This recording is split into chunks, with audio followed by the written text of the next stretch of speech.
day started like any other for Ethan Cole, a simple human archaeologist assigned to dig on the abandoned planet Virex 9. Dusty skies, broken ruins, and silence all around. He had no idea that his next discovery would change the fate of galaxies. Ethan knelt near a large cracked stone altar. His fingers brushed away layers of ash and alien moss. Beneath the debris, something metallic gleamed faintly. "Huh?" Ethan muttered, digging deeper with his gloved hands. It was a helmet. But not just any helmet, it shimmered faintly even in the dim light. Alien inscriptions ran along its sides, glowing softly. It didn't look like anything human-made. He pulled it out slowly. The moment it left the soil, the ground beneath him trembled slightly. A low hum pulsed in the air. Was that an energy surge? He scanned the helmet again. It was massive, almost too big for a human. Ornate, ancient, regal. It looked ceremonial, not meant for battle. Suddenly, a spherical drone hidden in the cliffs buzzed to life. Its eye glowed bright red, scanning Ethan. Biological signature confirmed, it spoke in a strange voice. "He has returned. The prophesied one walks again." Ethan's heart skipped. "What the hell are you talking about?" Within minutes, more drones emerged from the cliffs. They hovered in a perfect circle around him, repeating in unison, "Kor Valar has returned." Back at the human outpost, sensors went wild. The military command center on the orbital station detected massive energy spikes. Commander Mira Torres frowned at the screen. "What's going on down there?" "Sir, it's coming from Sector 12, a tech replied nervously. "From Ethan, Cole's location. On the alien planet Kravanth, far away from Virex 9, the High Priestess of the Velzoran Empire awoke from her trance. Her eyes, glowing blue, widened in shock. "It cannot be," she whispered. "The helmet of the void has been touched." All across alien territories, warnings flashed. Prophecies long buried in temples and sealed libraries activated. The human has found the sacred helm. The human is the chosen one? Back on Virex 9, Ethan stared at the helmet. The moment he placed it in his backpack, an invisible force pushed into his mind. Visions, flashbacks, alien wars, destruction, and a giant figure, wearing this same helmet, standing atop piles of bodies, leading both humans and aliens alike into battle. No, this isn't real. Before he could process more, the sky turned dark. A massive alien ship descended slowly through the clouds, humming with ancient energy. Its symbols matched those etched on the helmet. Unregistered. "Vessel approaching," shouted Mira from orbit. "All units, prepare for contact." The ship hovered. Its hatch opened. From it descended a group of tall, armored aliens. They knelt before Ethan without a word. One of them looked up and spoke in deep, trembling voice. "We have waited 10,000 years. Welcome back, Lord Kor Valar." Ethan's mouth went dry. "Nope, you've got the wrong guy." But deep inside, something told him they didn't. Something ancient had just been awakened, and now every alien empire knew the prophecy had begun. Ethan stood frozen as the towering aliens knelt around him on the dusty plains of Virex 9. Their armor shimmered with ancient patterns, and each of them wore an amulet that pulsed in sync. With the helmet in Ethan's backpack, he shifted uncomfortably. "Okay, I don't know what's going on, but you've got the wrong human." The lead alien looked up, his 4 eyes glowing gold. "The prophecy speaks clearly. The one who awakens the helm of Kor Valar shall return to lead us. It has been seen. I'm not Kor Valar. I'm just Ethan. Ethan Cole, archaeologist." The alien tilted his head. "In your language, perhaps, Ethan is the new name of Kor Valar's reincarnation." "Oh, come on." But even as he denied it, the helmet began reacting again. It floated slightly from his bag, spinning slowly in the air, and then dropped, right onto his head. The moment it touched his skull, a wave of light and heat shot out from the helmet's core. His body stiffened. His mind flooded with memories, not his own. Endless wars. Commands shouted in an alien tongue. The sound of crowds chanting his name. Ethan screamed and ripped it off, gasping for breath. The aliens remained bowed. One of them whispered, "It has chosen him." Far above in Earth's orbital station, alarms blared again. "Commander," a lieutenant yelled. "A fleet, non-human, has just warped into orbit. Over 200 ships. They're not attacking, but they've surrounded the system." Commander Mira leaned forward. "What do they want?" They sent a single message. "Do not interfere. The ascension has begun." Meanwhile, Ethan was rushed into the alien vessel, not as a prisoner, but like royalty. The halls inside were lined with ancient murals, all showing a figure that looked almost exactly like him, wearing the same helmet, standing before massive alien armies. They brought him to a chamber surrounded by glowing vines and floating crystals. In the center stood a throne, half stone, half energy.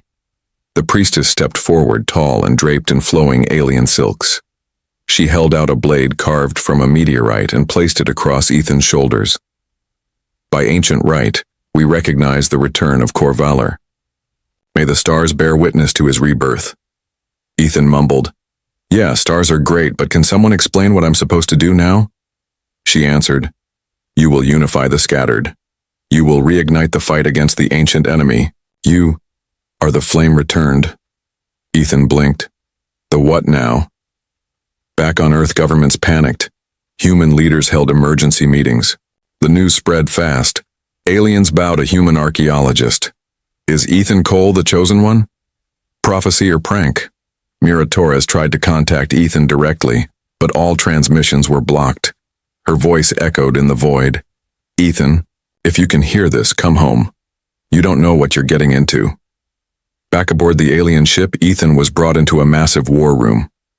On a floating map, a red blinking icon pulsed ominously. The priestess said, "They know you, have returned. The ancient ones will come, we must strike first." Ethan's eyes widened. "Wait, strike? You mean war? Already?" The room fell silent. Then she said, "The prophecy is clear. The return of Corvallar will be marked by blood, fire, and the fall of the first world." Ethan whispered to himself, "I just came here to dig up pottery." Ethan stood before a towering holographic map filled with glowing star systems.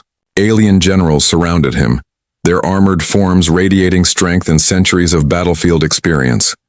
One by one they turned to him, not with suspicion, but with expectation. "You are to lead us," said the High Commander, a grizzled warrior with blue-gray skin and a metal jaw. "The Army of Flame waits only for your word." Ethan shook his head slowly. "You've got the wrong guy. I dig up ancient toilets.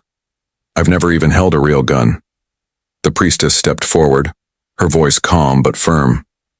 "The helmet did not choose wrongly, it remembers. You were Corvallar, you are Corvallar. But I'm not him anymore," Ethan protested. "That was some alien warlord from 10,000 years ago. I'm just a..." Suddenly the map blinked red. A dark triangular ship appeared in the outer sector of the star chart. The room grew cold. Even the strongest warriors flinched. The priestess spoke gravely. "They have arrived. The Elidrak horde." Ethan looked around. "Eli what?" she answered. "They are what Corvallar died fighting. They were sealed beyond the rift, but now they return." Meanwhile, on Earth's Lunar Council, a classified meeting was underway. "We've intercepted alien transmissions," said General Barrett. "The name Corvallar keeps coming up. Somehow Ethan Cole's activation of that helmet has drawn half the galaxy's attention." A scientist added, "The helmet likely has a bioquantum signature that unlocked interstellar memory systems. Alien tech, designed for resurrection through human vessels." A diplomat interrupted. "In short English, please?" The scientist sighed. "He didn't just find a relic. He became part of it. And now the aliens believe he's the key to surviving a war that nearly wiped them out before." Back on the alien warship, Ethan was led into the Hall of Arms. Weapons floated inside glowing stasis fields. One in particular stood out. A sword made of starlight, its edge humming like a whisper from the void. "This was yours," the priestess said. You forged it with your own hands in the fires of Mixar. Ethan hesitated, then reached for it. The sword flared the moment he gripped it. It hovered, then spun around him before landing gently in his hand. The aliens fell to their knees. Ethan swallowed. Okay, this is officially insane. Later that night, he stood on a balcony, staring into the stars. The ship hummed beneath him, and the weight of millions of lives suddenly felt real on his shoulders. I'm not a leader, he whispered. I'm a mistake. But deep within, the helmet pulsed once more. Images flickered in his head. Battle formations, strategy, unity. As if a hidden part of him remembered. And then a voice, ancient and calm, echoed in his mind. You may not believe in destiny, but destiny believes in you. The next morning, Ethan stood on a vast platform inside the Sanctum of the Flame, the ancient heart of the alien flagship. Thousands of alien warriors had gathered, each from a different species, each silent watching him. Giant banners bearing the mark of Corvalar waved in the artificial wind. A great ceremonial flame, blue and alive, crackled in the center. The priestess stepped beside Ethan. Her voice carried across the crowd. On this day, the flame reignites. On this day, the leader returns. Ethan stared, frozen. This wasn't an audience. This was a coronation, and somehow he was the main event. Say something, she whispered. Ethan took a deep breath, heart pounding. I don't know what I'm doing, he admitted honestly, his voice echoing. I didn't ask for this. I'm not a warrior or a hero. A murmur swept the crowd. But, he continued, lifting the glowing star-forged sword, if something dark is coming for all of us, human or alien, I won't run. I don't remember who Corvalar was, but maybe, just maybe, I can become who you need me to be. The crowd erupted in roars, not of anger but acceptance. Above, the ancient flame shifted, once blue, now a blazing gold. Later, Ethan met with the Alien War Council. They showed him a star map highlighting dozens of systems already falling, under attack by the Elidrak horde. Their ships moved like swarms, unpredictable and ruthless. Commander Rawl, a grizzled reptilian general, grunted. Our outer colonies are falling. Their next target is Kareth 7. We have only one chance. Meet them there and push them back. Ethan hesitated. You want me to lead the battle? You must, Rawl said. Only the flame can rally the shattered fleets. Only you. Meanwhile, deep in space, aboard an Elidrak war barge, a twisted figure of bone and shadow stared into a pulsating crystal. The helm has been claimed, it rasped. The human has awakened the echo. Corvalar returns. Another creature hissed. Shall we crush him before he rises?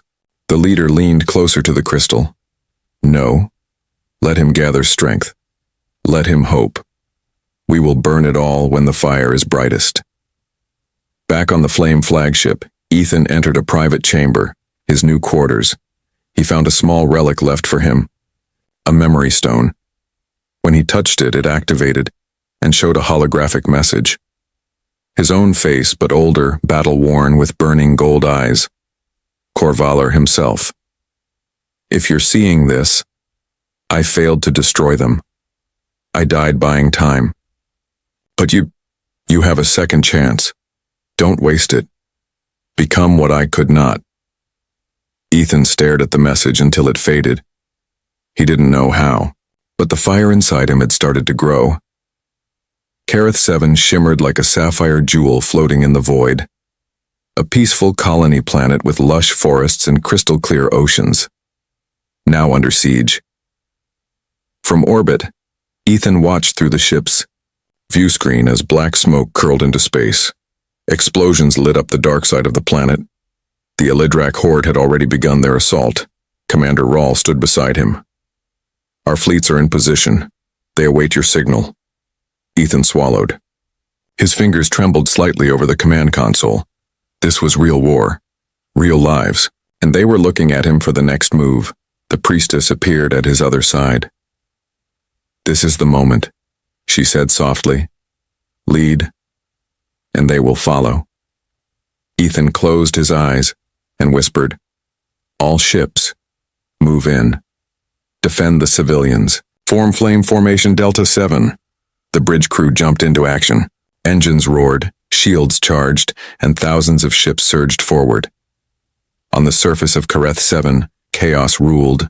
Alien refugees fled through burning forests as the Elidrak warriors, giant insectoid beasts with bladed limbs and screaming mouths, tore through settlements. Just when all hope seemed lost, the sky parted. Drop pods fell like comets. Soldiers of the Flame Army stormed out, weapons blazing, and then one pod landed harder than the rest.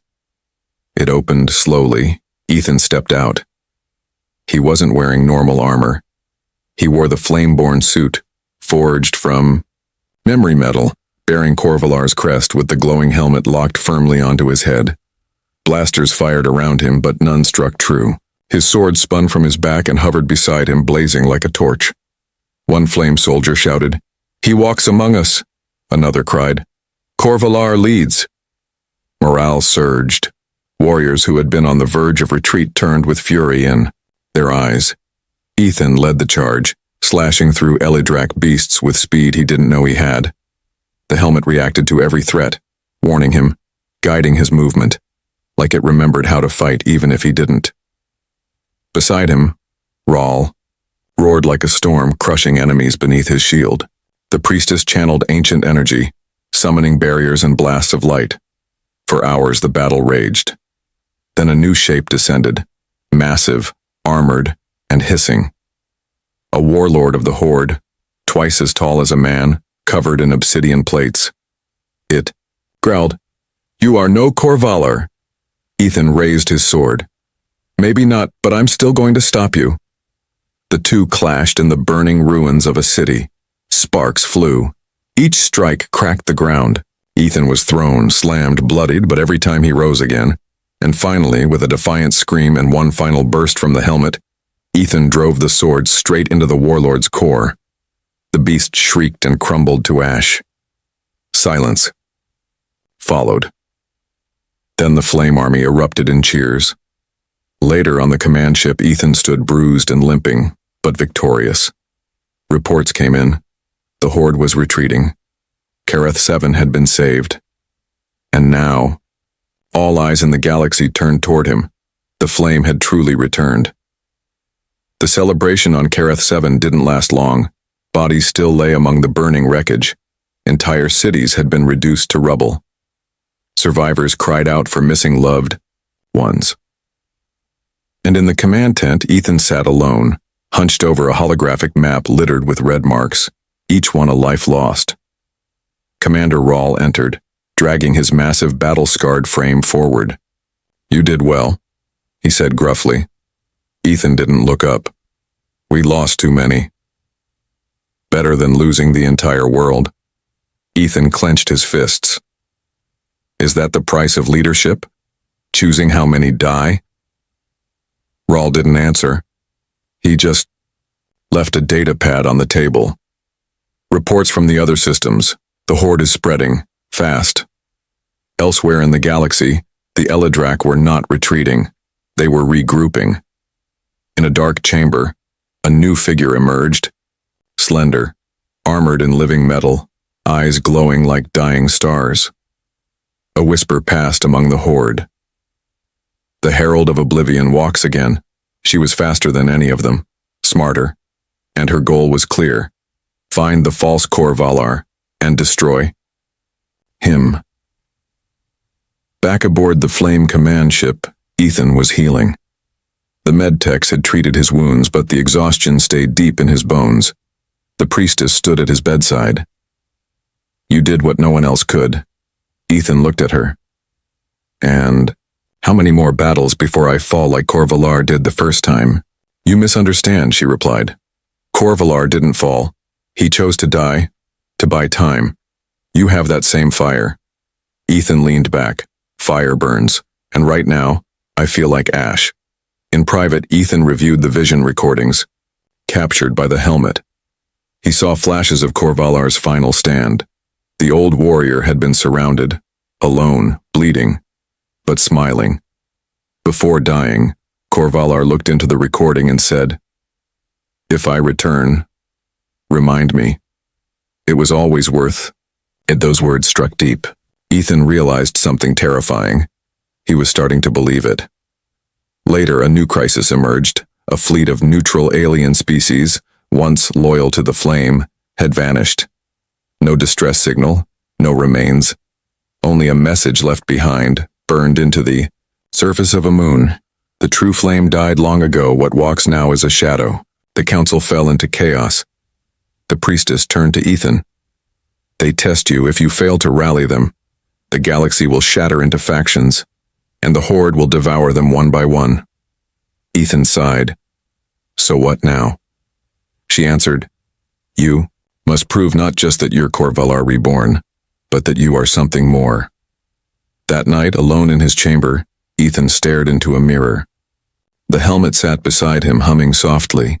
He whispered to his reflection, "You're not just an archaeologist anymore." The flame behind his eyes flickered. He was becoming something else. The galaxy grew colder. Rumors spread like wildfire. Ethan Cole is not the real Corvalar. Some said the helmet had malfunctioned. Others whispered that he was a puppet, controlled by a secret human faction trying to dominate alien politics. And now, some of the Flame's own allies had turned against him. In the Flame command hall, Ethan stood at the center of a heated debate. A hologram of the Tri-Spire Alliance flickered. Their leader, a crystalline alien named Valix, spoke with venom. "You wear his helmet. But where is your proof? Where is your ancient fire?" Ethan kept his voice calm. "I saved Kareth 7. I led your armies. I bleed for your worlds," Valix hissed. "Or perhaps you staged that too. Maybe the Elidrak are your creation." The council erupted in shouts. Before things spiraled further, the priestess slammed her staff against the stone floor. "Silence," she commanded. "You may doubt his face, but do you dare doubt the flame itself?" She raised her palm, and the eternal flame flared behind Ethan, brighter than it had in centuries. Still, not all were convinced. Outside the council, Ethan met with Commander Rawl. "These doubts, they're spreading fast," Ethan admitted. "If we're divided when the Elidrak hit us next time, we won't stand a chance." Rawl grunted. "Then we crush the source of the doubt." Ethan raised an eyebrow. "What do you mean?" "Your coronation was too fast, too easy." "You want their trust?" Rawl said. "Earn it in blood. Win the trial of the deep flame." That night, Ethan descended into the ancient catacombs below the Flame Temple. Stone walls glowed with pulsing veins of energy. No guards, no advisors, only him and the shadows. This was the trial Corvalar once took, a sacred test. No weapons, no armor, only willpower. The deeper he walked, the louder the voices became, whispers in his head, doubts, regrets, fear. One voice hissed, "You are not him. You're a pretender. You'll get them all killed." Another, "You can still run. No one would blame you." Then, silence. Ethan stood before a pool of liquid fire. Inside it, his reflection twisted, and stepped out of the pool, forming a perfect copy of himself. Except this one smiled darkly. "I'm the part of you that knows the truth," the copy said. "You're afraid. You don't belong here." Ethan stepped forward. "I'm still standing." The shadow Ethan lunged. The fight was brutal, mental and physical. Every strike forced Ethan to confront his self-doubt. Every block, a memory of failure. In the end, battered and bleeding, he grabbed the shadow's throat and growled, "I may not be Corvalar, but I'm here now, and I will fight like hell to protect them." The shadow cracked and exploded into flame. When Ethan emerged from the catacombs the next morning, the flame burned brighter than it had in 1,000 years. The priestess wept in silence. Rawl bowed low. The flame has accepted you. Even Valix knelt. The galaxy had seen Ethan Cole tested by shadows, and now they saw a leader reborn in fire. Far beyond the flame's reach, in the cold emptiness of Sector Xeris Null, something stirred. A rip in space, black lightning splitting the void, tore open like a screaming mouth. From it emerged a sleek vessel unlike any Elydrak warship seen before. No markings, no heat signature. Just silence, and a growing sense of death. Inside, the ship stood a figure cloaked in shifting shadows and silver armor that pulsed like it breathed. Her eyes glowed with violet fire. Her voice could crack minds. She was called Velshara, the Herald of Oblivion. Kor Valar has returned, she whispered, touching the edge of a long, curved blade. How delightful. I get to kill him again. Back, aboard the Flame command ship, Ethan was in the war room when the alert hit. Unidentified ship just blinked into Sector 9B, a technician reported. All comms silenced, patrol squad gone. Rawl's face darkened. Send recon, but I already know who it is. The Herald, the priestess confirmed quietly. Velshara, the first to fall to the Dark Star, and the last to rise from it. Ethan frowned. She was in the visions, the one Kor Valar couldn't stop. She wasn't just his enemy, the priestess said. She was his lover. Before the darkness consumed her, Ethan froze. Later that night, Ethan stood on the deck alone, watching the stars. She knew him, he muttered. Loved him. Which means, when she sees me, she won't hesitate, the priestess finished, appearing beside him. She'll cut you down before you even explain you're not him. Ethan sighed. Then I better be ready. The next day, Ethan and a small, elite unit flew to the edge of the system, searching for Velshara's ship. They found it hovering. Above a broken moon, he landed cautiously. The silence was wrong. No animals, no energy hum. Just a thick tension, like the galaxy was holding its breath. Then, a shimmer. She stepped out from thin air, tall, elegant, terrifying. Her voice echoed in Ethan's head without her lips moving. You wear his face, you even breathe like him, but you're not Kor Valar. Ethan stood tall. No, I'm Ethan, but I carry what he left behind. Velshara smiled, but it was the kind that made blood freeze. Then you carry his curse. She vanished, then reappeared behind him, striking fast. Ethan barely blocked her blade with his. The duel began. It was not a fair fight. She was faster, stronger. Her blade cut through metal like it was paper. Every strike carried rage and sorrow. A broken love twisted into violence. Ethan fell. Hard, but he got back up, and again, his sword lit with golden fire, his armor cracked, and his voice finally roared. I am not Kor Valar, but I will finish what he started. With a final surge, he pushed her back, forcing her to retreat in a blaze of dark fire.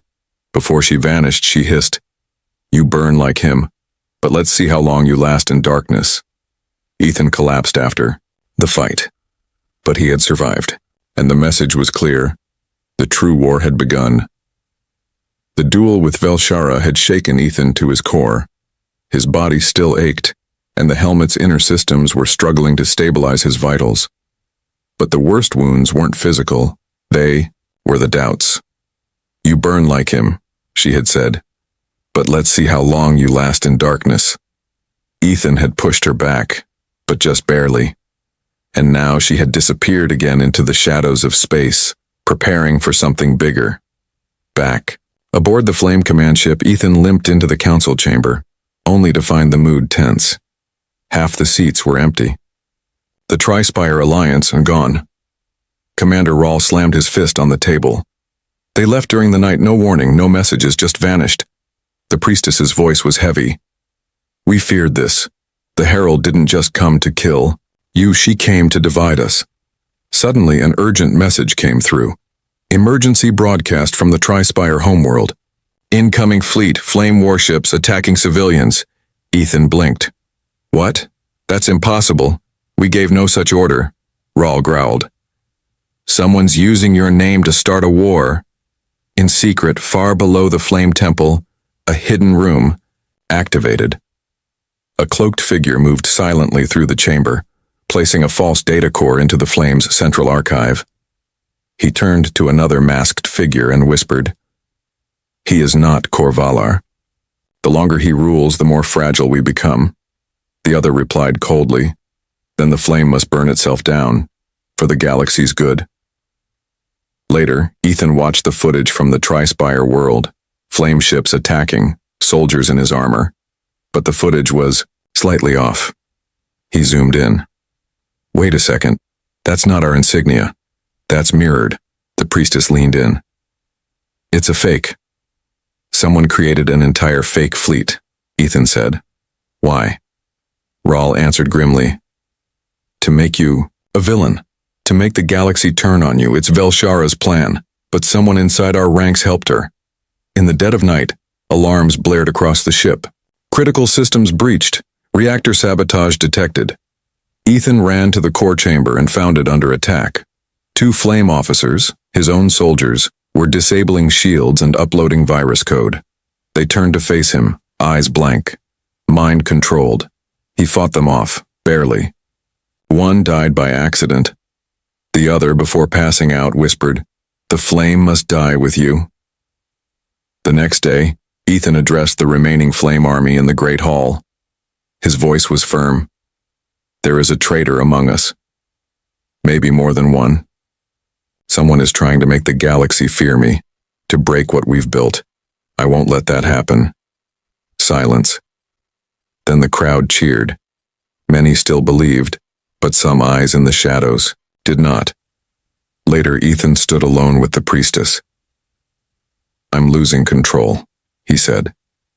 No, she replied softly. You are becoming the flame. That's why they fear you.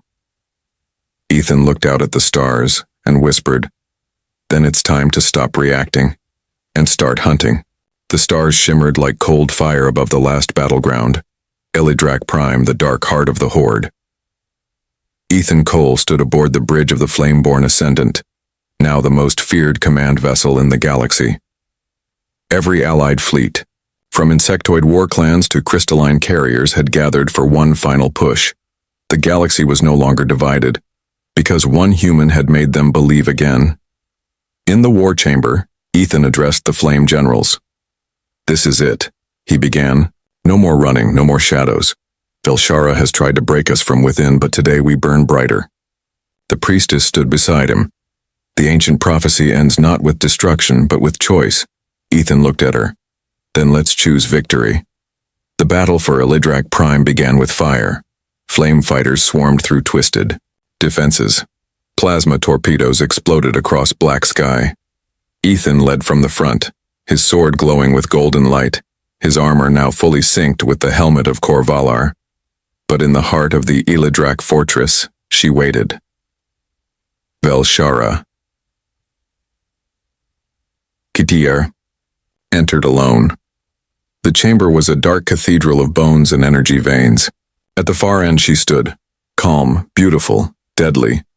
So you came, she said, voice echoing like sorrow. To end what we began. Ethan raised his sword. To end what you corrupted. She laughed softly. You're not Korvalar. I can feel the difference. You're more human. He nodded. And that's why I'll win. Their blades clashed. Light against darkness.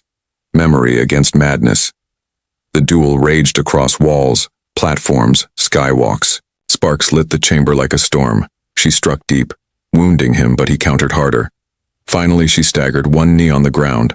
Her armor cracked. I loved him, she whispered. I loved you. Ethan knelt, breathing hard. I believe you. She looked up, startled. But he died fighting you. I'll end it for him. With a final blinding arc, Ethan's sword struck true. Velshara collapsed, her darkness unraveling in strands of light. Her final words, You our him, and more. Outside, the Elydrak ships began to implode. With their herald gone, the hive fractured, victory. Days later, Ethan stood beneath the eternal flame once more. But now, it burned inside him. The priestess announced, "The cycle has ended, not by prophecy, but by will." Cheers thundered across systems. Aliens and humans together chanted his name. Flame-bearer, flame-bearer, flame-bearer. But Ethan stepped down from the throne. "I never wanted to rule," he said. "I just wanted to help." He placed the helmet back on its pedestal. "Let it rest. Let us lead together now." Ethan Cole walked out of legend, not as a god or a warrior, but as the man who united the galaxy, not by power, but by choice.